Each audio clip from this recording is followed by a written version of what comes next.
What is up, Buffalo Fanatics? Z-Bot here with you. Saturday afternoon, and the preseason is officially in the books for the Buffalo Bills as we recap preseason game 3 between the Carolina Panthers and the Buffalo Bills. Bills fall 31-26 at home. Kids Day in Orchard Park. About 50,000 in attendance to bring the preseason to a close as we set our sights on the regular season kickoff 2 weeks from tomorrow in Buffalo against the Arizona Cardinals. No starters this afternoon as we knew going into it, but we knew we'd have a chance to see a couple of other intriguing things about these Buffalo Bills, including the Joe Andreessen story in its second chapter this afternoon. The backup quarterback position, how would that look without Mitch Trubisky now being sidelined with an injury? And then, of course, Tyler Bass, which we will talk about as well. This pregame episode of The Smoke Break is powered by BetUS, where the game begins. 125% sign-up bonus via the link in the description below on your first 3 deposits up to $2,000. All right, let's get into it. Bills lose 31-26. If not for anything else, finally an entertaining game for a preseason game. Last week, 9-3, 0 touchdowns in that one for the Buffalo Bills. Whipped by the Chicago Bears the week prior, 0 touchdowns in that game as well. The Bills finally put a couple of touchdowns on the board this summer. First touchdown of the day coming from quarterback Ben DiNucci on a nice throw to the left sideline to a Buffalo Bills running back, Darrington Evans. He wound up getting banged up a little bit later on in the day, as did the star of the show today, Frank Gore Jr. We'll talk about him in a bit. All in all, though, for a preseason game, especially compared to the first two, it was more of a fun watch than the other ones were. The Panthers did start offensively with their starters out there, Bryce Young, Adam Thielen.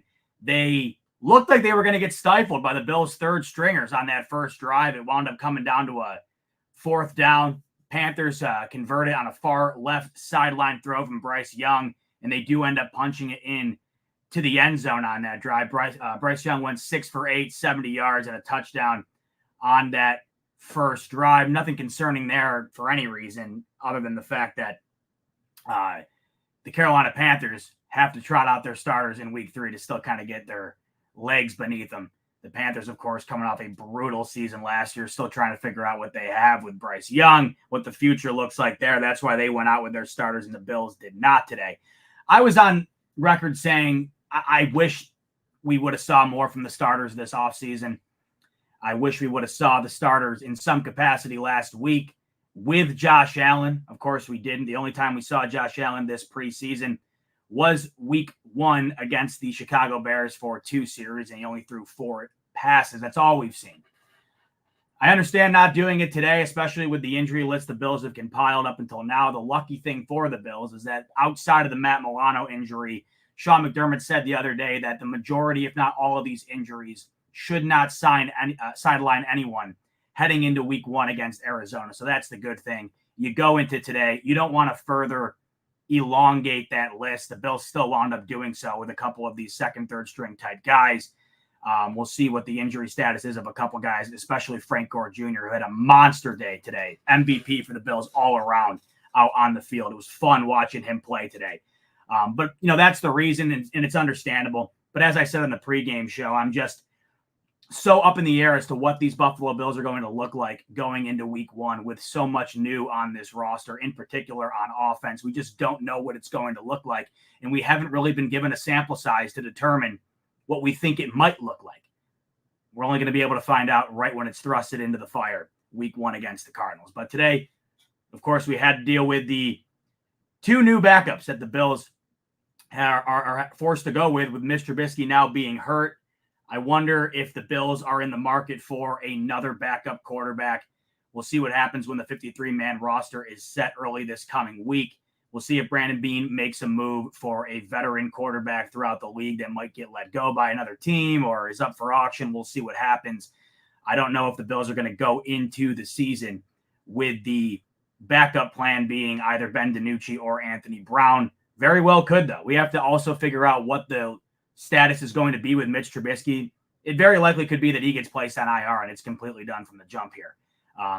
We have yet to get confirmation on that, but from all signs so far, it's looking like he's not going to be available in any capacity anytime soon. Now, of course, like I keep saying, and I'll always say this, no matter who the hell the backup quarterback is, if it comes down to having to put a backup quarterback out there, it isn't going to matter anyways. I don't really care who it is. So to be honest with you, it doesn't bother me all that much whether the Bills make another move at backup or who they have as their backup, because quite frankly, it's just not going to matter. These Buffalo Bills will be a shell of themselves without Josh Allen, and therefore the win-loss column will show that as well. So really not a concern of mine, because Josh Allen's been the most durable quarterback in the league since he's entered it. And if he goes down, the team goes down with him. It's just as simple as that. But we did get to see what would be the backup plan for Josh Allen as it stands right now. And it was a pretty good day for all intents and purposes for these two backup quarterbacks. Ben DiNucci got the first half, goes 11 for 15, 76 yards, and, of course, that aforementioned touchdown I mentioned a little bit earlier to Darrington Evans on that nice swing route. Darrington coming out of the backfield, catches it near the left sideline, takes it in for a nice touchdown for the Bills that would mark their first touchdown of the entire preseason here. Ben DiNucci should have had a pick on that drive, really should have been picked off a couple of plays prior to that touchdown. Ball was tipped in the air. It looked like it was 100% picked off the tip. Replay showed that the ball, I don't know. They've been very fast with these reviews, if you've noticed. The reviews are like going straight. They're not even bothering to take the time to go to the sidelines, it seems, anymore. Sometimes they do, but a lot of what I've seen in this offseason is that if there's a review that's worth taking a look at that isn't a scoring play, which they always look at anyways, it just seems like it immediately goes to New York or wherever they're doing it, and then they get a call down saying whether or not to let it stand or reverse it. In that scenario, it was not an interception, although it really did look like one to me, but the ball did apparently hit the ground. That gave Ben DiNucci another crack. The Bills would wind up going in and cashing in on that. He looked okay. A couple of throws I thought looked nice. That one in particular was terrible. It was off his back foot under pressure, and he just threw it right into the middle of the field and said a prayer, and he was lucky it didn't wind up getting picked off. He was only sacked one time, but it was for a massive loss. And outside of that, I thought it wasn't half bad. I really didn't. Was able to get that first touchdown on the board, as I said, and all in all, from a backup quarterback perspective, it was probably the best anybody's looked thus far throughout the preseason here. So not a bad day all around for Ben DiNucci. And then the newly signed third-string quarterback, Anthony Brown from the Baltimore Ravens. 11 to 12, 102 yards, was able to move in and out of the pocket very well as well. He looked pretty good too, for the circumstance being put in front of him. I thought it was pretty decent. First time out for the Buffalo Bills. Can't ask for much more than 11 to 12 and over 100 yards in a very brief outing. So not a bad day all around from the backup quarterback position for these Buffalo Bills. Been abysmal on offense the first 2 weeks of the preseason. So it was nice to see those two guys have a pretty decent day and, of course, put some points on the scoreboard. The one other touchdown the Buffalo Bills scored today, or one of the other ones, I should say. They wound up getting three. I forget at the end there when they ran out of running backs and KJ Hamler had to come in and punch it in. That was interesting. But the highlight today, I would say, of course, Frank Gore Jr. How about the young fellow looking like his dad today out there in the preseason against the Carolina Panthers? He got a heavy workload today. He did end up getting banged up at the end. I was just so upset to see that. He did get up on his own power and walk off. I really hope Frank Gore Jr. is okay, because I think in his circumstance, for one, he led the Bills this entire preseason in rushing, and I thought there was some flashes there, man, where he looked damn good. I think Frank Gore Jr., as it stands right now, bare minimum practice squad position. We'll see if it's anything more than that, but I think they keep him around in some capacity, because I think he's looked great, and today he looked absolutely phenomenal. 18 carries for over 5.5 yards per. You're signing up for that all day, including one nice 17-yard run that came on the right edge. he just seemed like he was finding holes, even if they weren't there. He was moving very well in and out of the line of scrimmage, navigating extremely well. He looked quick. He looked agile, wound up getting in the end zone as well. And that was a bruiser type run to get into the end zone there for the Bills' second touchdown, coming off along the right side. Didn't seem like he was going to get in. He had that little bit of extra power that wound up getting him across the goal line. He looked terrific today. Out of all the things that, you were looking at today or hoping to take away from it, for me, the one thing that stood out the most, I don't know how it couldn't be, was what Frank Gore Jr. did. I mean, the Bills, let's see, they ran about 50-ish plays, maybe a little less. They had Frank Gore touching the ball on damn near half the plays that they ran today.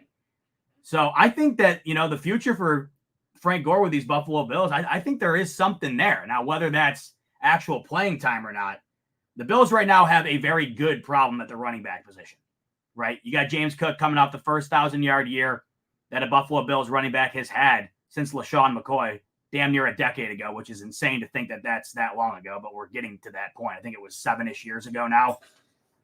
7-ish years ago before the Bills had another 1,000-yard rusher. They got that last year. That was many thanks to Joe Brady coming in and really sticking with and implementing a run game that the Bills could rely on for the first time probably since LaShawn McCoy was on this roster. And that, of course, equaled a very efficient, very productive year for James Cook. The Bills are hoping to have that same output again this year, if not more. And then you have the rookie Ray Davis, who we've seen some great stuff from this offseason, a lot of high hopes for him. And then Ty Johnson. So the Bills have a pretty good problem right now at running back in terms of the room that they have and who's going to get playing time and who isn't. I think that right now, based on what we've seen in the preseason here, no reason why Frank Gore Jr. shouldn't get a practice squad spot. And if for some reason he doesn't, guaranteed he gets picked up by somebody else and he could be in the rotation for another team, whether that be, second, third spot, depending on how anemic one team is or another at their running back spot. Loved what I saw today. He made that game fun to watch. It just felt like every time he grabbed the ball, he was making a play. And it just, sometimes you can just tell by the look, too. You can tell by the look of a guy, the way he moves. Something about the way he moves, man. It just looks NFL caliber. There was one run he had down towards the end zone, probably about 15 yards out, inside of the red zone. It was off the left side of the center, and it looked like he wanted to go outside. He brought it back inside, and then he immediately shifted back to the outside when the hole opened up. It was a beautiful display of what his vision is, and not only that, but his ability to turn on a dime. Bills have a pretty good situation right now at the running back spot. Really, I like what I've seen out of all of these guys. And you take a shot on Frank Gore Jr., and at the time, no one's thinking much of it other than, hey, maybe you're doing Dad a favor, one of the legends of the game, former Bill. Looking like more than a favor to me, because Frank Gore Jr. certainly looks like he's an NFL caliber running back, and I really, really enjoyed watching him. Old Dirty saying, is your mic not plugged in? Oh, my God. It isn't. It is not. ODC, thanks for the update. My God.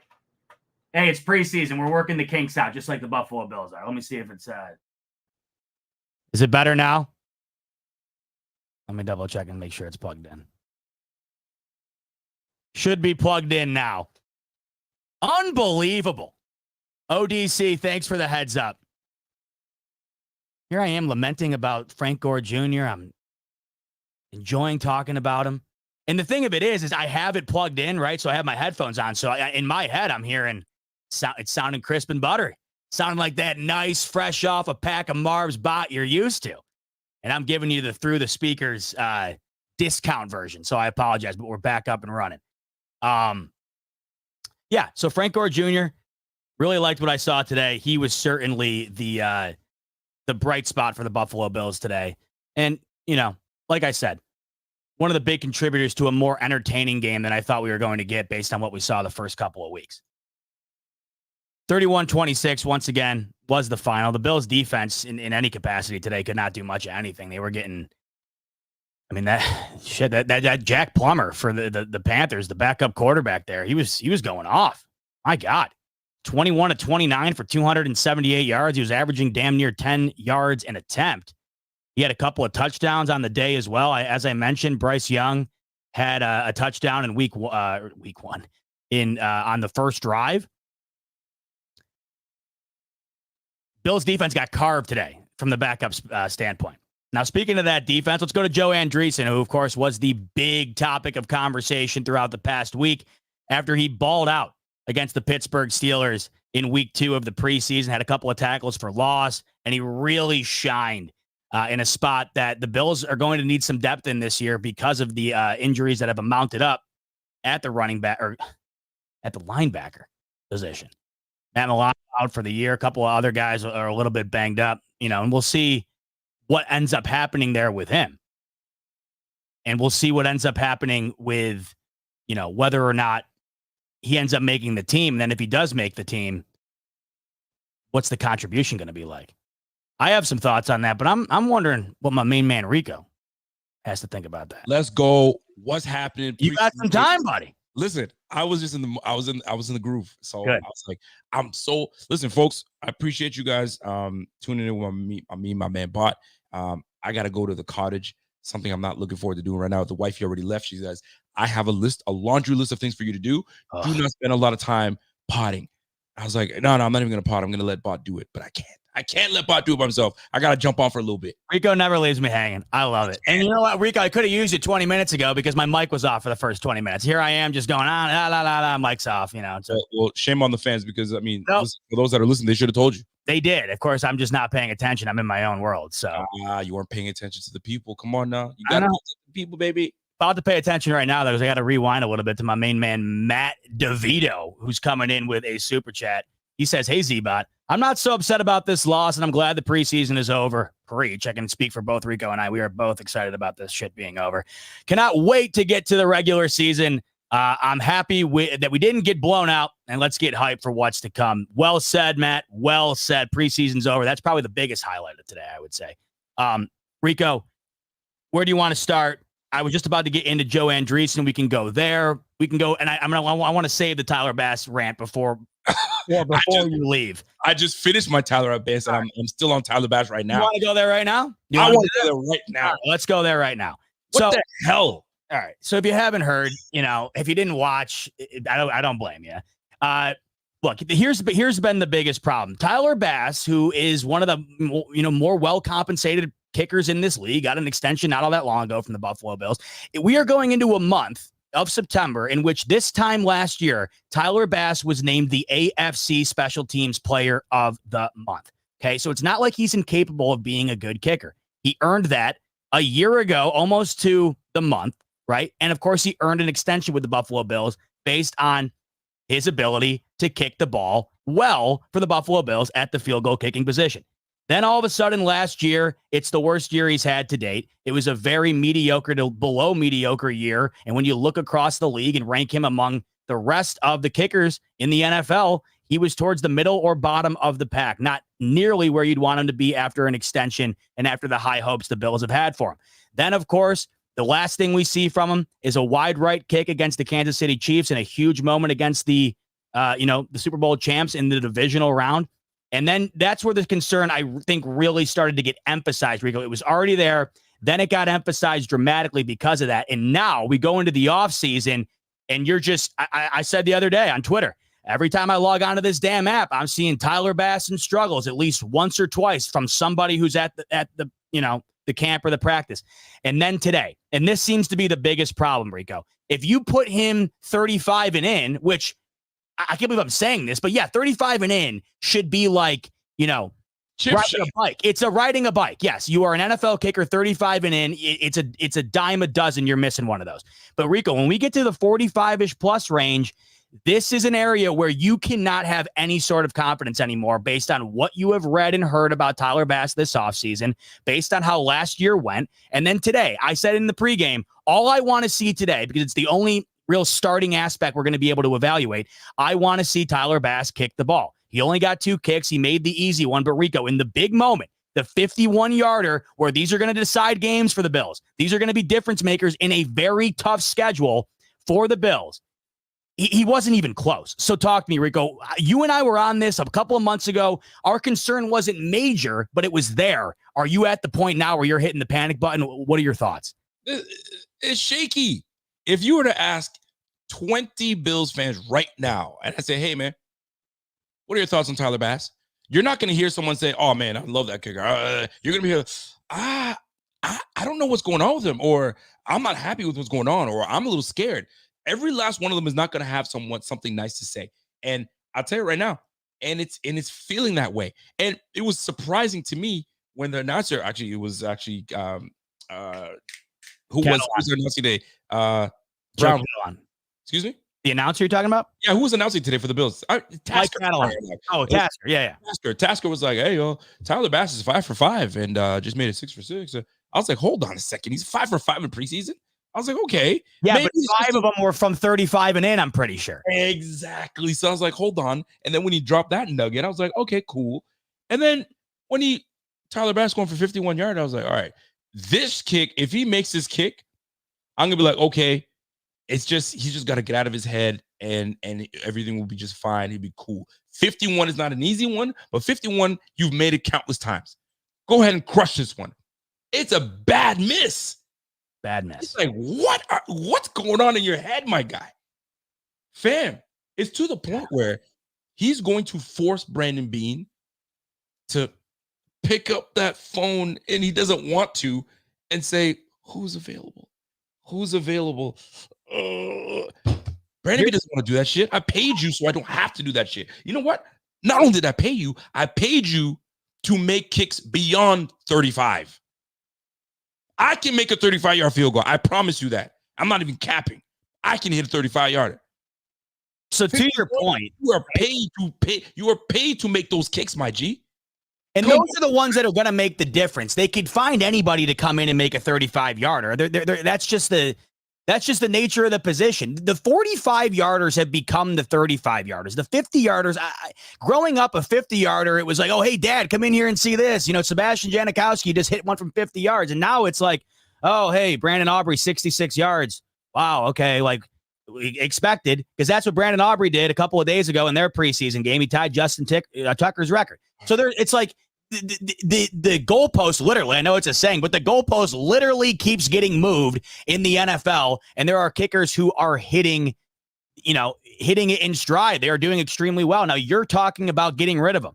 Our buddy Joe Marino put up a little bit earlier the situation at hand in terms of getting rid of them. And Rico, it's just not ideal for the Bills at all. If they were to get rid of them, they take a cap hit, and then in order to do that, they would have to then bring on another kicker who, of course, if available right now, is already unproven and probably won't be as good as Bass is already. So I doubt Brandon Beane goes and takes a cap hit in pursuit of going and getting a guy that's more than likely going to be as average as Tyler Bass has looked. So we're pretty much stuck going into this year, it looks like.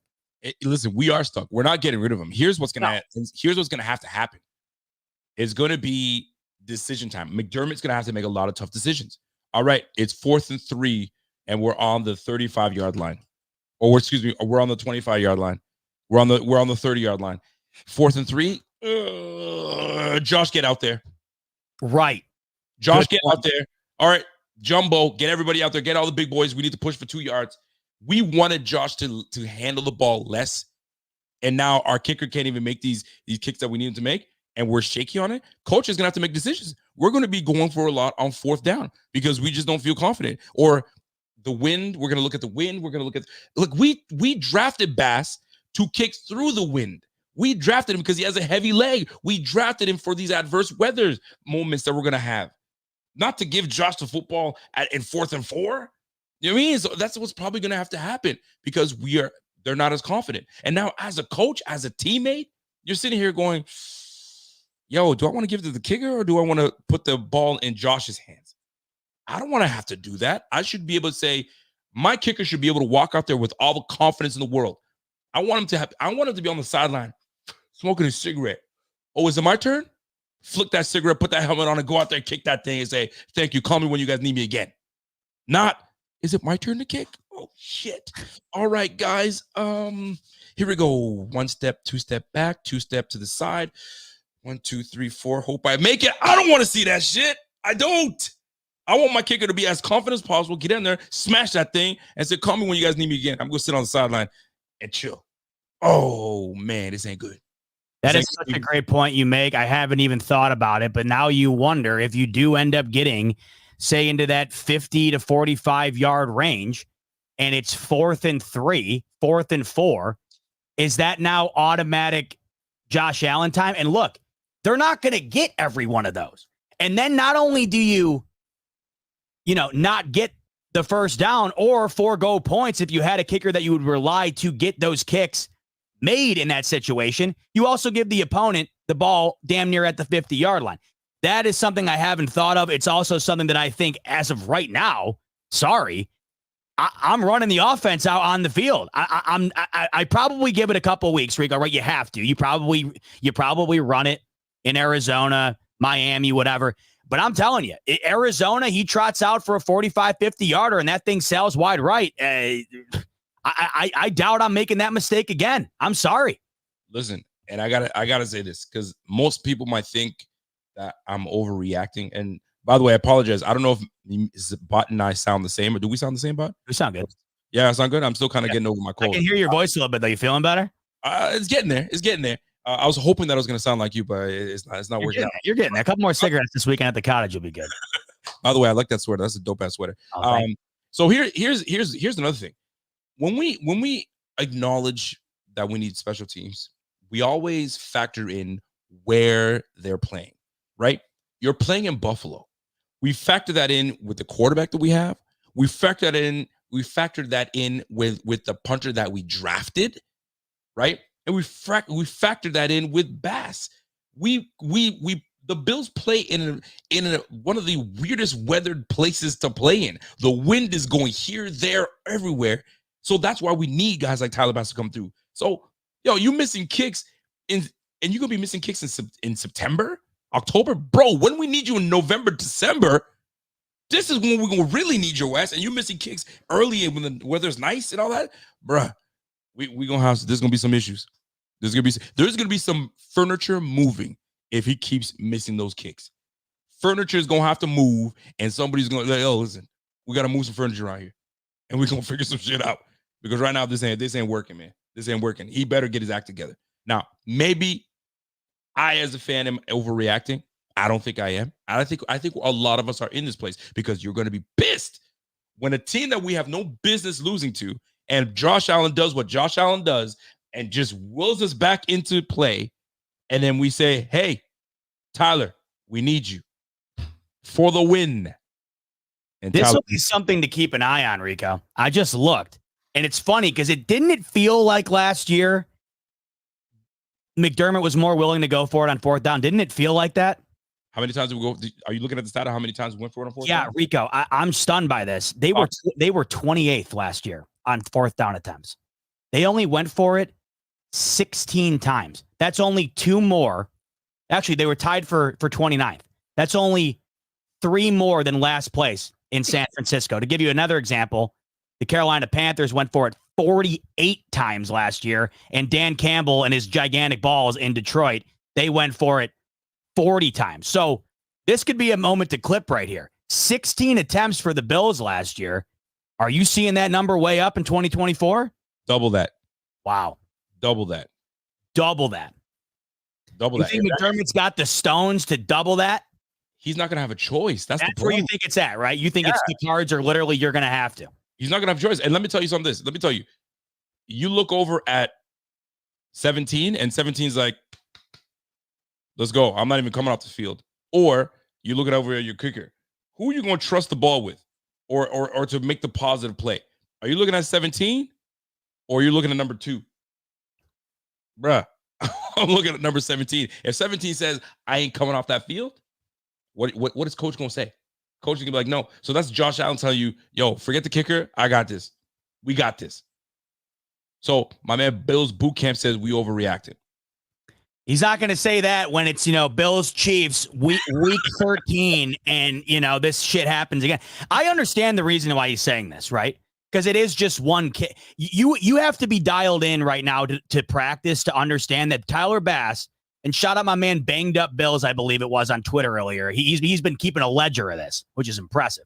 Okay, he has a ledger of every kick Tyler Bass has made this offseason in practice. Rico, he's 16-25. Oh shit, is he really? 16-25 on practice kicks this offseason. What's the percentage of 16-25? I'm no Isaac Newton, but I think that's something in the 70s. Ouch, even worse than that, bro. What is it? 64%. I mean, dude, 64%. There's like Division II college kickers who are going to give you. You make 64% of your kicks? 64? 80 is like you have to. 80's bad. 80, I need you to make at the minimum 80% of your kicks. 8 out of 10, you got to make that. I'll give you the off one kick that you don't get, depending on the distance and all that good stuff. That plays a factor. But 16 of 25, my G. Nah, we got some other effing problems, boy. We got some problems. We got to fix that up. 64% is absolutely wild. I don't care what anybody wants to. You're overreacting. Shut your ass up. You don't know what overreacting is. Wait till he starts missing kicks. Then we're going to talk about overreacting. Golly. Rico, he was 82.8% last year, and there were only a handful of guys worse, especially when you look at the amount of attempts. Like if you get rid of the guys that only had 16 attempts or something like that, Tyler Bass was circulating around the bottom barrel of the league last year. The worst percentage for anyone with 25 kicks or higher was 64. But then if we go up to 23, because there was a bunch of guys that had 17 or less, if we go up to 23 kicks or higher, Tyler Bass only had about a 7% increase. Brett Maher was right around the bottom as well at 73.9. So I know 80%, like if you took a really hard test and you got an 82.8% like Tyler Bass is in kicking, you'd be probably okay with that. The difference is, I'll give you an example of what the difference is right now. And this is ultimately going to be the difference in games. I said this earlier on Twitter. This is the scariest part about this situation. The Buffalo Bills have not lost a football game in the regular season in the past 40 games by 6 or more points. So what does that tell you? There are going to be plenty of opportunities for the game to come down to the leg of Tyler Bass. And that's what's terrifying, because it might be a miss here, a miss there. That could be a loss here, a loss there. And that could ultimately be a major difference in playoff seeding or making it, just based on how different the things are for the Bills this year and how tough the AFC is. But you go up the ladder, Rico. I mean, Harrison Bucker, 33 of 35. Brandon Aubrey, 36 of 38. Kaimi Fairbairn, 27 of 28. Nick Folk, 29 of 30. It's night and day when you look at the numbers. Like 82.8%, it doesn't sound terrible, but compared to the cream of the crop of the league, there's a big gap there. And I just wonder what the leash is, Rico. Like, I know we're talking about this now, but listen, is the leash a couple of games? Is it one game? Like, what do you think? We're riding with this guy till the end. No, I mean in terms of like 17 get out there, like every time. Oh, listen. That's a great question. Listen, it all goes, listen, the next few weeks of practice, 2 weeks, give or take, 2-3 weeks, 2 weeks of practice. 2 weeks. See how he plays out. If he goes absolutely bonkers the next 2 weeks, the rest of this week, he's 8 for 8. The week after that, he's 8 for 8. He hasn't missed that practice all day. Then we good. We rolling. But if he continues to be shaky up until week 1, bro, it's going to be case by case scenario. It's not even going to be automatic. All right, get the kicker out of here. It's going to be case by case scenario. Week 1, and that's wild to even talk about that during week 1. It's craziness. And what's even wilder is that we're talking about a freaking kicker. That's much more wild right now. We talk about Tyler Bass. And I'm not even saying straight cash, homie, straight Bass, homie. No, we used to be saying that all the time. That's why I don't get. That's why I don't understand. Now we got to say other ways. Straight ass, homie. That's what's happening, man. Oh, I don't know what happened. In the demeanor of him, I don't know if you notice. It just feels like he looks like a guy walking out there that everyone told him to go home, and he picks up his ball and leaves. Like, that's what it kind of looks like. He looks like he's got his head down. He looks like he doesn't have confidence in himself. And I think that's what's showing. I think that's ultimately what we're seeing here. We know he can be a good kicker. I don't know, man. That eye black, maybe he has to put 2 eye blacks on. Like, put that one eye black on, put the other one on, because or maybe it's get you off kilter. I mean, he put the other one back on, get you back onto center, and let's get going. I don't know what's going on, but I hope he fixes it, and I want to cheer for Tyler Bass. I think we all want to cheer for Tyler. Of course. We want to cheer for that, but right now, bro, things are a little shaky. But can we, before I get out of here, can we talk about something on a brighter note? Absolutely. Can you want to hit it, or you want to talk Joe Andreessen? I think we should talk Joe Andreessen. I think we could talk Fred Gore Jr. Oh, I touched on him, but I'd love to hear your thoughts as well, because that was the most impressive and most exciting part of the day today. Well, let me touch a little bit on Fred Gore Jr., because since I love the running back room. The running back room is absolutely filthy. First and foremost, this running back room has been one of the best that we've seen in some time. Ty Johnson is a stud. Let's not even forget about that. Ray Davis is a effing stud, and James Cook, you already know what time it is with James Cook. And then you got Darrynton Evans. Yo, he's been great all offseason. He's been solid all offseason. And then Fred Gore Jr. has 14 carries the last 2 games and then bust 100 yards on 18 carries. My man was ready for this moment. You look great. Bro, the whole running back room was lovely to see. And what I loved about this run game was the fact that this O-line was pushing, I almost cussed out, was pushing brothers around. They were just really getting in there. And Frank Gore was making great cuts, great moves. Even KJ Hamler got in on the mix on that, man. Listen, we're going to run this ball. We're going to run the rock this year. We ran the ball very well after Ken Dorsey left, and we're going to continue to run that rock. So I'm looking forward to it. And Fred Gore Jr. solidifying his game today was great. The problem is we ain't got room for Fred Gore Jr. That's the problem. He's not making this team. And as sad as it makes me sound, I mean, as sad as I am to even say those things, he can't make this team. He can't make it over Ty Johnson, because Ty Johnson has more value and is a better back, period, than Fred Gore Jr. Fred Gore Jr. is a great story, but he can't make the squad. He's not making over Ray Davis. You don't think they keep him on the practice squad? That's the only place that he can make this. I think they might. I like Darrynton Evans more than Fred Gore Jr. I do, because Darrynton Evans gives me more than Frank Gore Jr. was. I can put Darrynton Evans to catch footballs in the backfield. I can put Darrynton Evans to punt return and kick return. I can't do that for Frank Gore Jr. I can only put Frank Gore Jr. in at running back, and that's that. So now it becomes flexibility, positional flexibility. Can you move him all over the place? No, you cannot. You could try, but you just can't. Somebody said keep 4 backs, bruh. Yeah, so you keep 4 backs. That means you got to keep less of a lineman, less of a DB, less of a receiver, less of a tight end. Come on now. There's just no point. They'll never play him enough. There's no point to keep 4 backs. I see what you're saying. You'd like to. Rico, you echoed everything I said earlier. I said the exact same things you said. Like, this is a good problem the Bills have. This running back room looks great. I think that they keep him on the practice squad, but I also think that he could wind up being a second, third guy for another team. Like instantly, if they wound up letting him go. Here's the thing: he'll go to the practice squad. I mean, if he wants to stick with the Bills, he'll stick with the Bills. Somebody's going to give it a chance. And this is a league of nepotism as well, right? So Frank Gore is friends with somebody that's in an executive position somewhere around the league. They might say, "Yo, man, bring this guy on the 53 of X team." Yeah, right. I mean, maybe John Lynch says, "You know what? F it.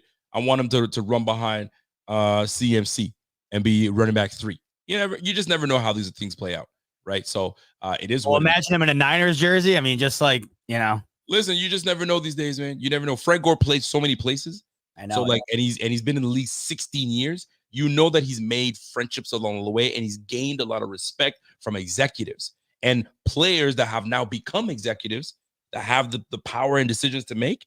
You never know those things can happen, man. So we'll see. We shall see. My man, I think he's frozen. His end or my end? Let me know in the comments. My man Rico froze up on me. Are you there? Are you good? Did I freeze up? I think it was you. Yeah, you're good. It could be. I think it might have been me. It's all good. It's all good. Can I keep going? Yeah, go ahead. Can I keep going? I mean, not on the running back position, because I'm trying to squeeze in as much as I can. I don't want to kill the show, but I'm trying to. I already touched on that. You pretty much said everything you said, but the point you made that I agree with is that I didn't even think about it. Like, even if they do keep him to the practice squad, like, somebody else is going to want him. So I think it's great for him. I thought he looked great today. I'm really rooting for the guy. He looked awesome today, and in any capacity they've given him, he really has taken the most advantage of it. So that touchdown, Jr., man. It was a toss. It was a great toss, and the toss play doesn't really work too much in the NFL because everybody's so damn fast, right? But he took that to the corner. Yo, good job, Frank Gore Jr. That was great. He's got a little bit of everything. Great vision, great movement, and he can be a bruiser when needed too. Really, really good stuff from Frank Gore Jr. today. He made today a fun watch. Runs like his dad, man. That was good. Yeah. So you wanted to transition. What are you thinking next? Can we go to the defense? We can. Let's hit Joey. Let's hit Joey B. Let's do it. How'd you feel about Joey B? I'll tell you what I thought of you. The one thing we were talking about him last week. Terrific story. Nobody's rooting harder for anything in the world right now, I think, than Bills fans are probably rooting for Joe Andreessen, and for good reason. They actually, on the broadcast today, Rico, I'm sure you saw, they were showing the old pictures of him growing up at the stadium, which I'm like, it reminds me of me. I'm thinking of myself in his shoes. I think it's just the most insane thing ever. It's the coolest thing. Then they had a shot of his dad out there earlier today pregame, and he's got the Zubas on, the backwards Bills cap with the Andreessen jersey on. It's just so much coolness coming together, and you want to root for it to work out for him. He's second leading tackler today. Yep. You mentioned this, though, and I thought of you. You said, I wonder what it's going to be looking like in pass coverage. And it, to me, today, showed we saw a little bit of vulnerability there. The pass coverage today from Joe Andreessen was not great. In particular, the first touchdown of the day for the Panthers, he got smoked. So I forget who the wide receiver was. It might have even been the second touchdown. I forget whoever was in there. Either way, one of the touchdowns for the Panthers. And Andreessen is in the middle, right? And he winds up going cross field to the far left, leaving a wide receiver on the inside. I mean, he couldn't have been more open, and it was a toss-up lob touchdown. That one was on him. There was a couple other moments, Rico, where it felt like the middle of the field was wide open today. So when it comes to him getting the hit in and finishing the tackle, terrific. That was my concern today from him. What did you notice? It's funny. I saw what Bobby saw. Bobby didn't think he had a great day at all. Bobby's like, oh, okay, well, now the honeymoon's over.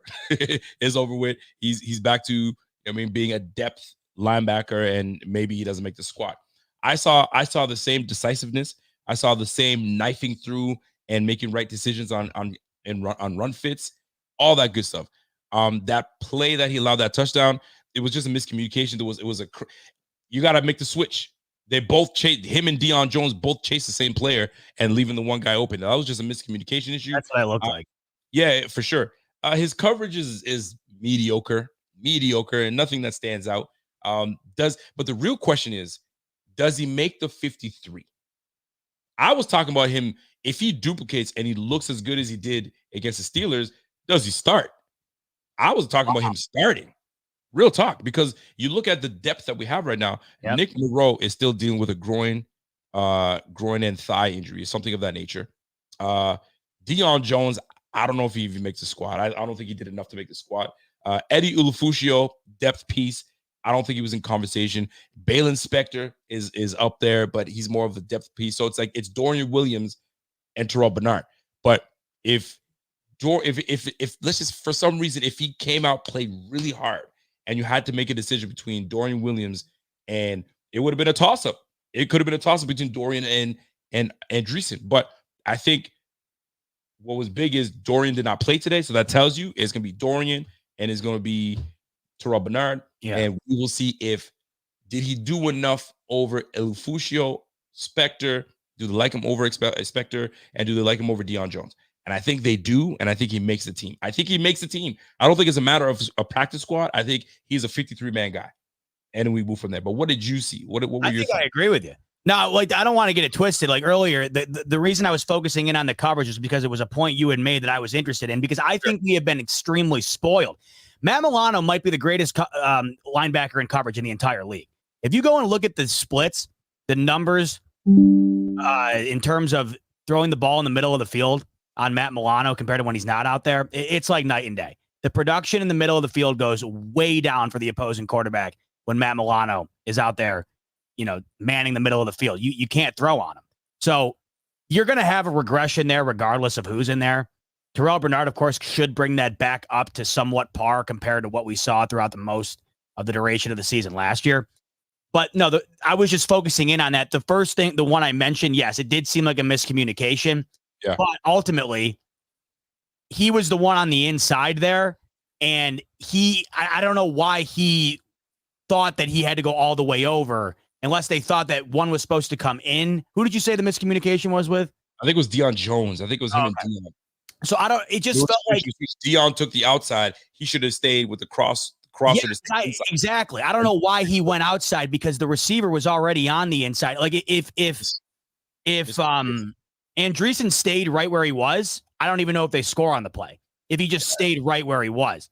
But then with the motion to the far side, it literally created a wide open alley. That's how they wound up scoring. But outside of that, it just felt like whenever the ball crosses the line of scrimmage, he is on it like white on rice. That's what I love the most about him. It feels like every time you see the ball get past the line of scrimmage, whether or not he makes the tackle or not, he's within the vicinity every single time. And once again today, he led the team in tackles last week, and he was right behind today in the second slot. So in terms of getting in on the ball, I agree with you. Like, it's certainly making the team type caliber, especially when you factor in the injury situation and the uncertainty with all the other guys. I don't know enough about him right now in coverage to make a determination on it. That was just the one thing that stood out to me today. I also don't know if you're going to get the best overall evaluation of that in a situation like today, where it would look a hell of a lot different when you are with the starters and you're going against starting caliber, right? Like, I don't know if we're going to actually, like a lot of the situations that are around the Bills right now. I said this earlier. My biggest concern right now above anything is the uncertainty about just about everything. Like, going into week 1, we just have no clue what anything's going to look like, Rico. So this kind of follows suit in that, where I think, like Andreessen, it's almost like, why not? There's going to be so many aspects of this team week 1 where you're just going to be looking like this. Like, what's this going to look like? What's this going to look like?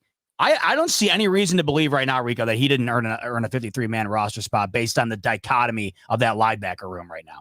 I think he makes a squad. Does he get some playing time during the year? I'm sure he will. Listen, let's not forget too, we have a banger in Dorian Williams and we have a coverage guy in Terrell Bernard, right? So if both can be, and Dorian Williams will get better, he will develop, and Andreessen is going to be, this is a learning season. There's going to be a learning season, and we're banged up at the moment. So right now he's getting his opportunity because we're so banged up. So once these guys start to get healthy and they're in place and where they're supposed to be, then we'll see how this shakes out. But I ain't shaky on him. I like Andreessen, man. I think he did it. I think he took the most. He did the most he could with the time they gave him, and then you just roll from there at this point. I do have a question for you though. Yeah.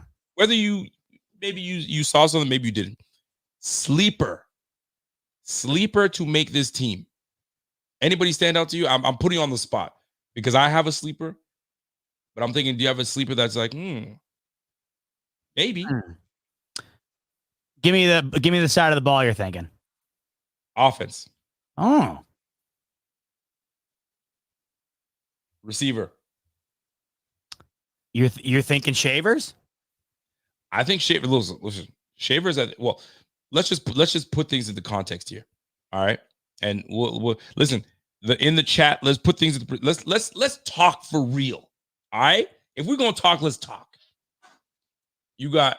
I'm leaning in like I'm about to spit some real shit. All right. So you got Khalil Shakir as you're pretty much gonna be your dog. Then you got Keon Coleman. Then you got your Curtis Samuel, and then you got Mac Hollins. Those are your 4. I would have never thought that I'd be uttering those words and saying, "Yo, those are my dogs." Right. So that's wifey called me like, "Are you ready?" I was gonna say, you got that ringer on old man mode. That thing almost took my eardrum out right there. It's because she likes to call me on Messenger. Anyway, so and that's her probably checking to see if I left yet. But here's the deal. She's on you. So you got those 4. Then you got MVS as your 5. We don't know how long MVS is going to be out with that neck injury. It's week to week, but it seems like it's going to be like 3 weeks, maybe 4, maybe even more. Who knows? Okay. So then you have receiver 6. Who's that? We thought it was going to be Chase Claypool. He gone. So let's just say it's Shavers. Shavers slots into receiver 5 because MVS is out for a bit. Who's receiver 6? Or who has an opportunity to take receiver 6? Yo, I'm gonna tell you something, man. Deion Kane didn't look bad to me today. Deion Kane didn't look bad to me. And you're probably saying, yo, you're jumping on this way too, like you tripping right now. Hold on. Deion Kane he just came back from the USFL and was a baller with USFL. So he's got a little bit of momentum going his way. He hasn't had much time with the team. 3 receptions, 3 targets, and each one of those, he took it 9 to 10 yards. But it was on a screenplay. So he was able to wiggle and make nothing into something. So I'm not saying he's absolutely making this team. I'm just saying don't sleep on Deion Kane. You know what I mean? Making a little bit of noise. If he makes a little bit more noise during practice, and MVS is still a problem being out there, because it's all contingency on MVS if MVS comes back. If it's not even an issue, it's probably going to be Shavers and MVS. But if they feel that Shavers gives you the same thing that MVS gives you, why keep both receivers that give you the same type of deal? You might as well throw in Deion Kane or KJ Hamler. You need that speed. That speed is what you Hamler. Are you already factoring in Hamler on the team, or is this factoring in him not being on the team? Factoring him being on the team based on MVS, his status right now, it's up and down. So that receiver 6 spot is really the one that's up for grabs. So is it locked in at Deion Shavers if MVS is 5, or is it Hamler, or is it Deion Kane? Like that 5-6 spot is a mess. If you look at the receiver spot, it's a mess. So do you think they even keep 6? I know you've been kind of on the fence about that idea. We've kept 6. We've kept 6 like for the last 4 years, 5 years. So I think 6 is what we keep. My man says Bills keep 5 receivers more than they keep 6. Though McBean, it's the McBean. They've kept 6 receivers. I thought they kept 5 last year. Now you got me thinking of who were the 5 they kept. I don't even know. I'd have to go back. Excuse me. Pardon me. Too. But either way, yeah, I see what you're saying completely. Because it's up in the air entirely right now. Is what I'm saying. So Deion Kane, he's got an opportunity to squeeze into that number receiver 6 spot. I mean, we'll see. We will see. But for the most part, it's up in the air. KJ Hamler has an opportunity. He was in the mix to be trying to make the squad, and right now, freaking what's his face played an absolute study game today. Number 25, Hardy. Yeah, I mean he could be returning the ball for him, bro. Hardy's nice, man. Hardy's making that squad, and he's probably gonna be the punt returner. I would imagine he's gotten the most burn. He's a return guy. I think he beat out KJ Hamler. Yeah. I just wonder. I mean, look at Curtis Samuel, already a little bit banged up this offseason, right? And then you have MVS. I mean, it's not the craziest thing to think one of these depth guys that you don't know a whole hell of a lot about right now, it ends up at least being in the rotation to some degree. That's just what the Bills have right now at the wide receiver spot, man. This is what it is. It's just it's a little messy. It's a little dicey. I mean, you can't really care this year who the hell gets the ball. Really. No, I mean, ultimately, the Bills are going to be successful if they have the same type of run production they had last year. Kincaid winds up taking a massive step. And I think, you know what? Dawson Knox is going to have to be right alongside of them, too. I think those two, that to me is where I see the majority of the production coming if it were like a perfect world, because I think that was shown a bit last year. When they ran the 2 tight end set last year, they were about as efficient a team in doing it as anybody else in the league. They just actually didn't run it as much as you'd think that they would. And that's because Knox was in and out, of course. He was injured a bit throughout the year. And you did have Diggs and Davis. The last year was a luxury to kind of go with the 2 tight end set. I don't know if it's that much of a luxury this year, Rico, more than I think it might be a necessity. It might. We'll see. I mean, it's all numbers at the end of the day. They might even say we're keeping 5 receivers, but you don't want to keep 5 receivers because it's so things happen so quickly in this league. One guy goes down and you're like, shoot, I'm sitting here trying to pick and prod at. I want to keep my 6 receivers, but that 6th receiver is normally going to be a special teams guy. So that's where you're going to try to find out, okay, where does this guy, is Shavers a really good special teams guy? Is it KJ Hamler? Can Deion Kane be a special teams guy? And he is a special teams guy because he returns as well, right? But can you go down the field and tackle? That's what it comes down to. So that receiver 6 spot is going to be very intriguing on what Brandon Beane decides to do come this Tuesday, because I think this Tuesday is at midnight, I think. So Diggs, Davis, Hardy, Shakir, Sherfield. That was last year. Did we not keep one more? I feel like we kept one more. It was Sherfield and somebody else, was it not? Maybe I'm wrong. Maybe I'm tripping. I felt like we kept one more. But if there were ever a year to keep 6, it's probably this year because you just have no idea outside of a couple of guys. I mean, honestly, not even outside of a couple of guys. You don't know about anything right now, really. Yeah. Who do you know about outside of Khalil Shakir? He's the only returner. You don't know anything about anybody else. I mean, then you have the other guys like Hamler. I know a little bit, like Deion Kane. I know he has returned. Ty Johnson has done returning as well. No, I mean returning to the team to play wide receiver. Like that's what I'm saying. Like we don't know anything about any of these guys in Buffalo right now. Nothing. Yeah, we have an idea because of what Coleman did in college. We have an idea because of what Curtis Samuel has done elsewhere in Mac Hollins. But reality is, Rico, we have no clue. We have no clue. This is why Tuesday's cut down is going to be extremely interesting. I bet you some cut downs are going to start happening tonight. I bet, yeah. If not tonight, tomorrow we'll start to see some guys be let go. I mean, we already know who's probably going to be let go and who's going to be sent their way. Also, some additions as well. I think that they probably look elsewhere at the backup quarterback position. Maybe they do look elsewhere at some other places too. Who knows? Nucci gang, how'd you feel about Ben DiNucci today? Hey, I thought for a week or a preseason week 3 game where it's kind of throwaway and you're only going to see the backups, I thought they looked pretty good. DiNucci had a god-awful throw that should have been picked before that touchdown. But outside of that, I thought he looked okay, and I thought Anthony Brown looked pretty dang good too. Not bad. Anthony Brown was a little shaky at first, but he got his act together. They gave him some simple throws to make. But Ben DiNucci, great pass to Shavers. Shavers made a great route. He absolutely undressed that DB. Bro, you got to catch that, baby. You got to catch that, man. That ball in the end zone was perfect.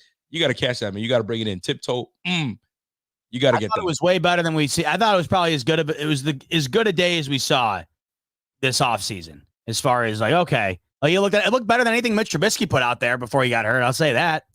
Oh, yeah, for sure. Bill Smith says, regardless, there's no special teams evidence in the preseason to suggest that either Hardy or Hamler don't make the roster. One of them is making it. For sure. Hardy, definitely. I think Hardy's a lock. I think Hardy's the one that makes the lock because I think he's more impactful on the defense. He looked good today playing D. And the point, and he can play boundary and he can play nickel. Bro, McDermott, man. McDermott loves flexibility. If you're flexible, you're in. And that being said, that's my time because I got to go. Wifey's blowing up. What's the deal? You guys vacation or like what's up with this? She's been on my tail to go camping with the kids. So we have a friend of ours that has a cottage and all our neighbors, we're pretty tight. All our neighbors are all going there tonight. And then we're going to stay there. And then we're going to use the cottage. But tonight, we're camping outdoors. My black ass does not camp outdoors. And she knows that. But the kids want to do it. I was like, And she's like, so I'm like, listen, I got to do the game. I got to do post game. I'll meet y'all over there. And we have an 8-man tent. I don't know where we got this 8-man tent, but we got an 8-man tent that I got to go. Oh, you're packing 8 into this thing? No, we're packing 4 and bro, don't even get me started, man. You get me upset right now. So anyway, I gotta go and meet everybody. So I gotta bring. She left with a few things. I gotta bring the rest of the things. So I gotta get going. So so I said I won't even do any of this stuff. So I'll meet you there. So here I am doing some of the stuff I said I wouldn't do. So anyway, I don't want you on the shit list. So get going. I'm already on the shit list. She's called me 3 times already. She's like, "What is this guy doing? He can't be on the road yet. He would have answered by now." Oh no! I just don't want to go. God. All right, folks, you guys enjoy the rest of your week, and my man Bot will hold it down. And we'll catch you guys. And then Tuesday, I'm gonna have to bring my laptop with me and all that stuff. That's another thing. I got to bring my laptop. How long are you going for? Till Tuesday. Oh, on cut day. She don't get it. That's a little too long, man. That's way too long. So hopefully, we'll see. Maybe she'll say, you know what? I think we've done our time here. I'm hoping. So I got to bring my laptop just in case. You can convince the kids. Say you'll take them out to do something if they throw us. I'm taking 2 cars. So good call. So we'll see how that plays out, folks. You guys have to do what I got to get out of here. Make the most of it, brother. Yeah, you know I will, man. All right, see you, dude. Puerto Rico.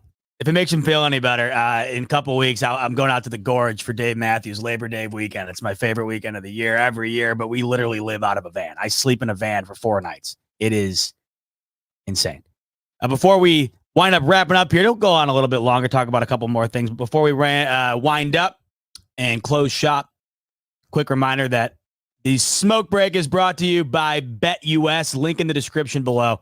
125% sign up bonus up to $2,000 on your first 3 deposits. Out of curiosity, I want to pull this up. Actually, we haven't looked at this in a while, and I want to take a look because, as I keep mentioning, we're only 2 weeks away from kick tomorrow, and we're talking about what the Bills are going to look like the first time we see him with this new look. I mean, we have no real idea what the offense is going to look like with Josh Allen and these new wide receivers, and we don't know what the defense is necessarily going to look like either, with a couple of new guys as well and a lot of veteran presence no longer being on this team. So I'm interested to see what the Bills are currently favored by at home against the Cardinals in just a couple of weeks from tomorrow. So they're at -6. So the Bills are a full touchdown favorite right now over on BetUS to beat the Cardinals. A full touchdown favorite. You know how it is with the Bills. If they lose, it's incredibly close. If they win, a lot more often than not, it feels like they wind up killing you. And last year we saw that early on in the year. Bills struggled against the Jets, but they wound up taking on the Commanders, the Dolphins, and the Raiders, and they took it to town on all 3 of them. And I believe 2 of those games were at home. I'd love to see the Bills come out hot and cover that spread. But the Bills right now currently -6 over on BetUS. And once again, 125% sign-up bonus in the link in the description below, up to $2,000 on your first 3 deposits. That game I'm looking forward to so much, man. I absolutely cannot wait. I think it's a great jump start for what's ahead for these Bills.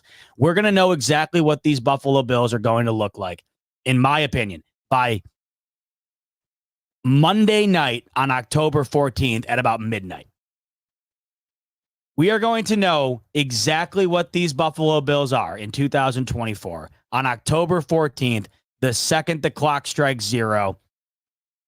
In the Bills-Jets matchup at MetLife on Monday Night Football. I will be in attendance with all of the AFC East roundtable boys. So me, Dan Mitchell, TD, Richie, Patriots Global.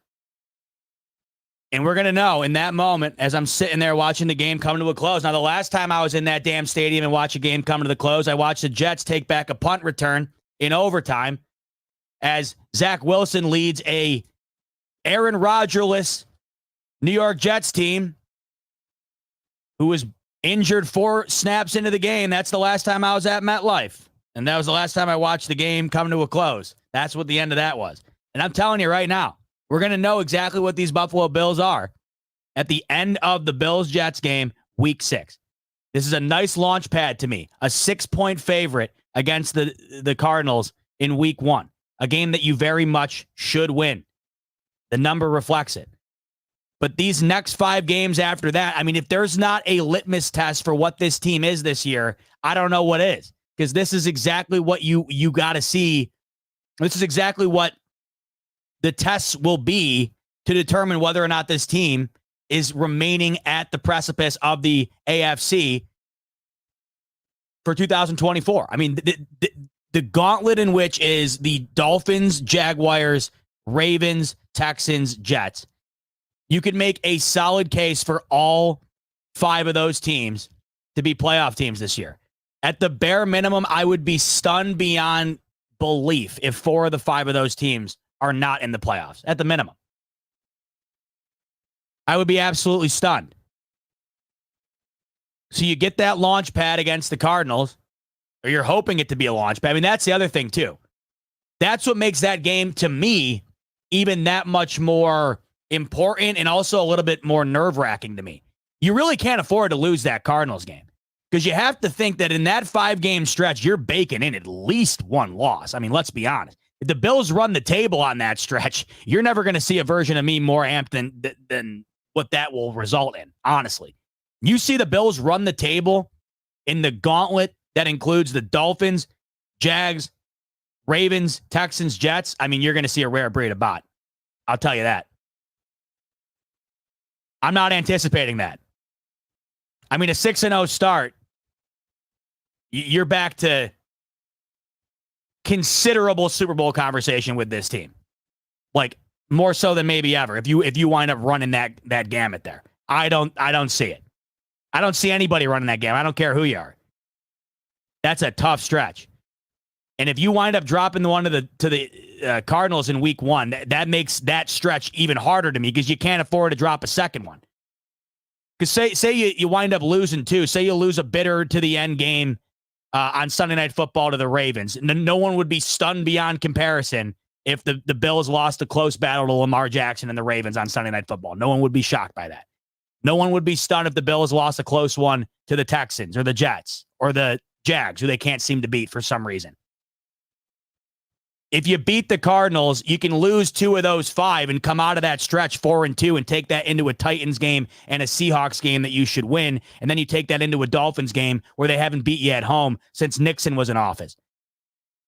So you cannot lose to the Arizona Cardinals is basically what I'm trying to say to you. You can't. And if you do, you cannot lose 2 in that 5-game stretch. Because if you start out 3-3, especially with the rest of the season looking like it is, I mean, this schedule is ridiculous. That gauntlet there is just part one of the course. I mean, you still got to play the Chiefs, the Niners, the crazy thing to me is you got to play the best of the NFC too on top of it. Not only do you have to play the top of the AFC, but you got to play probably the 3 best teams in the NFC, not named the Philadelphia Eagles. Right? Well, no, I shouldn't say that. There's some other teams that you could factor in, but you could make an argument. I would say the Packers are up there, and I would not say Dallas is up there. We saw what the Bills did to Dallas last year, and you know how I feel about Dallas, so I don't count them. I think the Packers are going to be for real this year. The way that they looked last year, they very well could have been in the Super Bowl. Very well could have. But Niners, they're the best team in the NFC until I'm proven otherwise. The Rams, certainly one of them. And the Lions, I think there's an argument that maybe they even are the best team in the NFC. Certainly an argument for 2 or 3 alongside the Eagles and the Niners. And that's a 3-game stretch, by the way, folks. Those 3 games I just mentioned, that's immediately off the bye. They play those 3 games.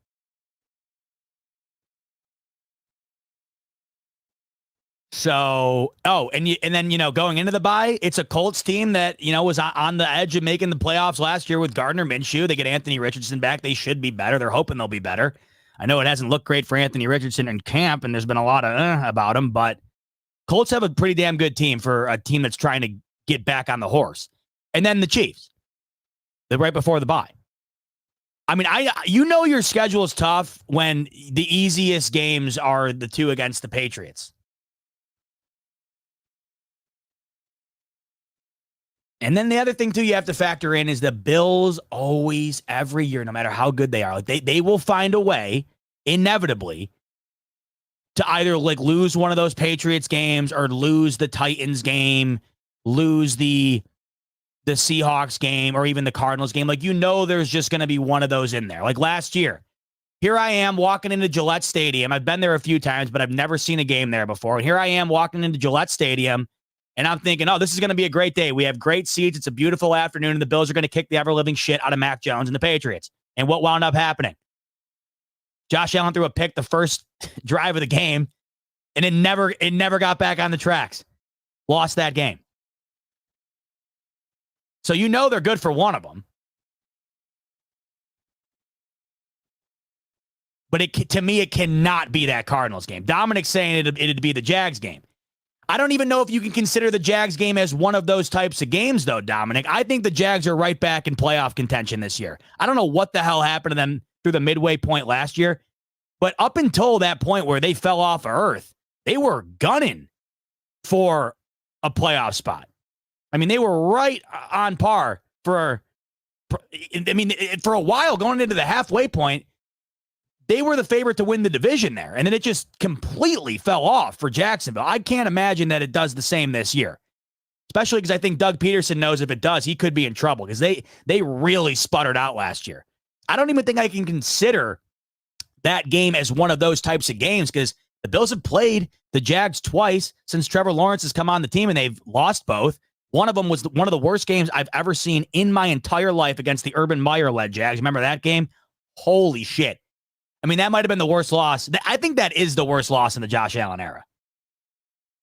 What was the final score? Like 10-6 or something like that? It was blood boiling, especially knowing just how god awful Urban Meyer was, the whole situation there. for one of his only NFL wins ever, because he will never get a job in the NFL again. He'll never coach again, I would imagine. To know that that was one of his wins makes me sick, especially being a big Penn State fan, and his success that he had, of course, in Ohio State. It made me that much more sicker. But, there's only a handful of these games on here that you would consider like, I'm writing the Bills in, lock it in. So this is a year where you can't really afford to have that misstep, in my opinion. You saw how hard it was for the Bills to get to 11-6 this year, and that was with a schedule that I think was more favorable than this one. Oh my God, yeah. Well, Largemouth saying that I mean, at least in that game though, what that loss to the Vikings, yeah, the fumble in the end zone made you want to vomit. But that loss, remember, that loss came down to Justin Jefferson making probably the greatest catch I've ever seen, outside of the Odell Beckham Jr. the catch, right? Outside of that Justin Jefferson catch, I think it was on 4th down to extend the drive. Maybe the greatest catch I've ever seen. And that was the reason why the Bills ended up losing that one. Remember that one? That game was insane. At least that game was a fun watch. It was a heartbreaking blow to the gut loss, but at least it was a fun one. That Bills-Jags game against Urban Meyer, I mean, that was one of the worst football games I've ever seen. It's funny. We never really saw the Bills play like that before it with Josh Allen, and we've really never seen it quite like that again since. I don't know what the hell that game was. No Bull is saying, Z-Bot, I went to that game in Jacksonville. Told my girl, worst game ever from Josh. Yeah, dude, I can't think of a worse game to go to. I mean, I'm sorry. Oh, I'll give you to make you feel better. No Bull. I was at the Bills-Colts game where they got absolutely destroyed. Jonathan Taylor had an all-time day. That was the last game the Bills lost by more than 6 points in the regular season. So out of all the games I could have gone to that year, the one that I did end up going to with all my buddies, by the way, I go to a bunch every year. But the one that like all my buddies and I went to, we usually do about one of those a year where we get all the guys together. That just so happens to be the last game the Bills ended up losing by 6 or more points in the last however many years here. So I think we all have one of those games that stands out where it's just like, how the hell did I end up paying money to be in the building for this? Those games suck. Those games absolutely suck. So today was what it was. At the end of the day, you knew what you were going to get into today, and that was a preseason game where no starters were going to play, and it was just going to be, hey, have fun watching these backup guys duke it out. Hopefully a couple of them show something to help their chances to make the team. The Joe Andreessen thing, look, like Rico said, and I agree with him, I don't see a reason why he wouldn't make the team. He didn't harm himself at all today. He did play well today. He did have that miscommunication on that touchdown. But as it stands right now, there isn't enough depth at the linebacker position to where you feel comfortable enough with any of these guys to argue that Joe Andreessen shouldn't be considered. I think he makes the team. That would be my guess. We'll find out as soon as tonight, if not as late as Tuesday. But it would not stun me in the slightest if he wound up making the team. You got to remember, last year going into the Chiefs game in the divisional, they had to call A.J. Klein to cancel a family trip to go and play linebacker. So it is not a huge out-of-the-realm possibility for Joe Andreessen, an undrafted Buffalo dude, to make this roster.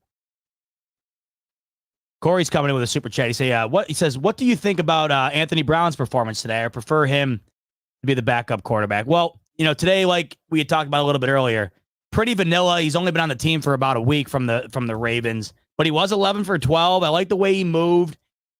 I'll give you the answer I give every time this comes up, and it's what I said earlier when we were talking about, evaluating these backup quarterbacks in general. It could be Anthony Brown. It could be Ben DiNucci. It could be Mitch Trubisky. It could be my grandmother. Either way, the Bills are screwed. If any of those guys have to go in for any more than a play because Josh Allen's got to retie his shoe real quick, these Bills are toast. I don't see a world with this schedule, even if it's one game, I don't see a world where if Josh Allen's not on that field, the Bills are talented enough without him to win the football game. The defense would have to play a like once in a season type performance to win that game. They'd have to force at the minimum 2 turnovers, and the other team would just have to have an ineptly off day offensively. That's the only way I see the Bills winning a game where Josh Allen's not out there. So to answer your question, sure, might as well be Anthony Brown for all I care, because whoever goes out there, it is going to be such a far cry from what Josh Allen brings to this team that inevitably they're not going to be able to compete on the level of a lot of these other teams they're going to have to face this year. I mean, if you look at this schedule, the only game where if Josh Allen, I don't know, he's got a bruised elbow that they want to, put on ice week 16 against the Patriots. Okay. I don't feel good about it at all, but they probably got a shot, right? Any other one of these games, I could not sit here with a clear conscience and give you an argument as to how the Buffalo Bills will win that game, other than they run for 200 yards and the defense forces 2 or 3 turnovers. Now, they could do that. I mean, they beat the Cowboys pretty much doing that.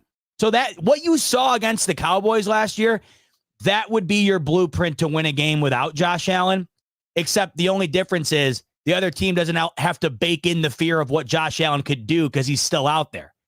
You might not defend the run fully because you know that as soon as you do, Josh Allen can hit you on a play action and you're 60 yards down the field. Or he can hit you on a boot and he ends up running too or whatever. So you got to factor that in. But the only way they would win a game like that is if they literally run the ball 45 times for 200 yards and the defense has a career day all around.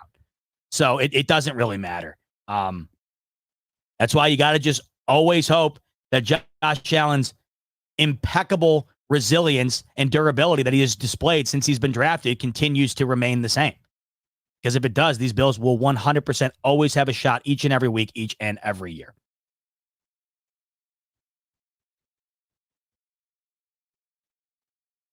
Bills fans coming in here, he's saying, McDermott took Tyrod to the playoffs. If we don't have Tyrod right now, we don't have I don't think we have as good of a defense as we had right now either. That's the other thing, Bills fan. I see what you're saying. And you know me. I'm one of what feels like one of the lone Sean McDermott defenders left out there. And it's because of this reason. It's literally because of this reason. It's because of what he does with the defense. But that defense in, 2018? Compared to what they've lost going into this year and compared to what they're trotting out there that they're hoping ends up being something, but they don't quite know yet, that defense was better. That defense was the reason they got in. Plus, they had a prime LaShawn McCoy. I get the point. I don't know if it's that far off, but I just think defensively that season was a lot better for the Bills than I think this year is. I also think the competition in the AFC was not nearly like this either. You got to remember, that season, who went to the AFC Championship? Blake Bortles and the Jacksonville Jaguars. Blake Bortles went to the AFC Championship that year. Played Tom Brady. That's the other thing. I see what you're saying. Like, I totally do. But that might be the biggest thing of it all. That might really be the biggest difference of it all. The competition level in the AFC, and we all know this, it's at an all-time high. The difference between the competition in 2018 and now, Marcus Mariota was making the playoffs with the Tennessee Titans in 2018. Imagine making that argument today with the likes in which the AFC currently has at the quarterback position and in these rosters overall. It's insane. That's why Josh Allen can't go down. It might not necessarily be because they couldn't get there on their own volition, but it would frankly just be because their talent level would not be able to equate to the others on this list without Josh Allen. I just think it goes without saying. And you can say that for a lot of these teams. We know that to be true. What happened with the Bengals last year? On paper, the Bengals have a better roster than the Bills. Certainly on offense. Joe Burrow goes down last year, season's over. Lamar Jackson, the year before prior, The year before last goes down. Ravens are screwed, right? It doesn't matter if it's just the Bills. It just matters even more so because of the Bills, in my opinion. All those other the Bengals are relying on Joe Burrow. Certainly. They're not nearly as reliant on him, in my opinion, as the Bills are on Josh Allen. The only fair comparison, I think, would probably be the Lamar Jackson point, because that entire team's built around Lamar Jackson, and it's a totally different team without him. And you see that when he's not out there. But he has not been out there several times during his career. Josh Allen's been out there the entire time. You know how it is. Any one of these teams in the NFL these days that are built the way they're supposed to be, and that's through a top-tier quarterback, if they lose that guy, then the entire identity of the team is toast. Completely toast. I mean, you look at the Kansas City Chiefs roster. The Chiefs roster offensively, without Patrick Mahomes, is a middle of the run offense. And that is the exact same argument for the Bills. If the Bills did not have Josh Allen, and say this year they were starting Gardner Minshew, which the Raiders are going to be doing, you would view the Bills kind of similar to how you would view the Raiders. If the Chiefs were starting Gardner Minshew this year, you would view the Chiefs similar to how you view the Raiders right now. That's how big of a difference the quarterback position makes. It's insane. One guy, and it's like literal. I don't even think night and day is fair enough to compare how different it is, right? So, health is the absolute key. It was a fun day today, as far as a Week 3 preseason game is concerned. 31-26. We finally saw a few touchdowns on the board. Some decent backup quarterback play. I think Joe Andreessen makes the team. I thought he played well again today. Frank Gore Jr. looked awesome. He was the highlight of the entire day. He was the star of the show, and it was really fun to watch him. You know, the unfortunate takeaway from today was the Tyler Bass miss. It's going to be a hold your breath, fasten your seatbelt experience, it feels like, with Tyler Bass until we're proven otherwise this season. As Rico mentioned, and I agree entirely, it makes you wonder if the Bills are more susceptible to going for it on fourth down than they were in years past because of the uncertainty surrounding whether or not Tyler Bass is going to be able to make a kick 45 yards or farther. Today was perfect conditions, by the way. Anyone that was at the game will tell you there was barely any wind, sunny skies, beautiful day in Orchard Park. There was no reason for that kick to sail as far to the right as it wound up doing. And for those who are saying, Bot, you're overreacting, I mean, go and look it up. There's a million tweets out there that have documented Tyler Bass and his kicking throughout the offseason here in practice, and it has not been good. And when you factor that in with last year's performance, which took a nosedive, he was 8 for 8 in September last year, including a game-tying kick against the Jets. He won AFC Special Teams Player of the Month that month, and after that, it just never felt the same. It never looked the same. And he went from winning that award and having a perfect kicking mark in September to having one of the more mediocre to poor kicking percentages in the league last season at 82.8. It's only above a handful of other guys in this league. You also factor in that some of the best teams in this league have some of the best kickers, and that could ultimately be the difference between 11-6 and 9-8.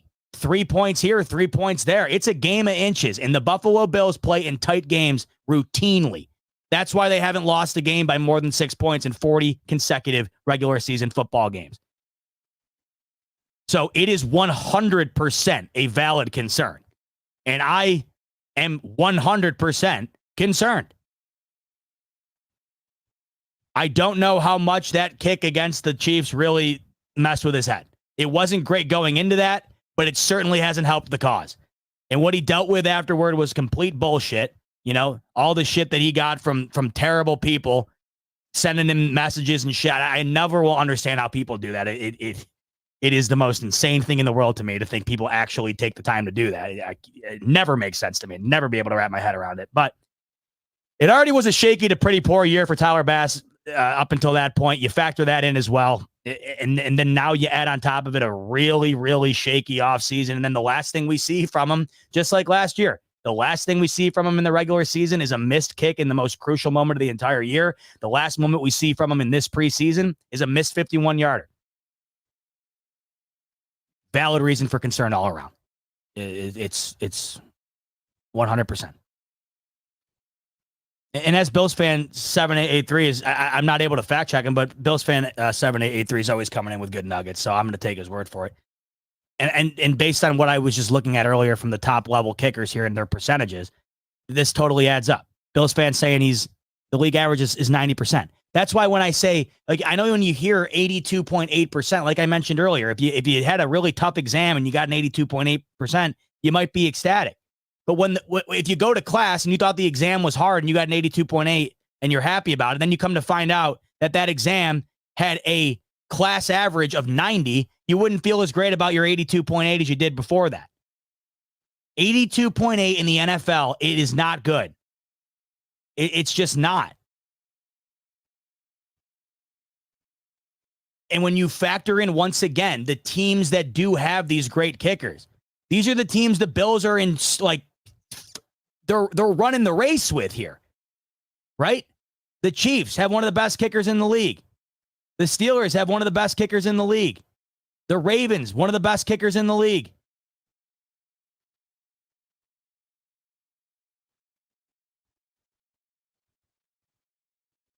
So all you can do is hope. But I'll tell you right now, my confidence level is pretty barren at this point. I don't know what the feeling is in the building. I'm awfully interested. I think we will find out based on the decision making, because as Rico mentioned earlier, and I think it's a great point, I was stunned to see this. It felt like the Bills went for it a lot more last year than in years past. And when I just looked it up, the fact that they went for it only 16 times last year on fourth down, good for 29th in the NFL. Even if I'll be honest, like, even if Tyler Bass wasn't showing some struggles, let's bump those numbers up. I feel like with Josh Allen, 16 fourth down attempts is kind of weak. I'm going back and looking at it now.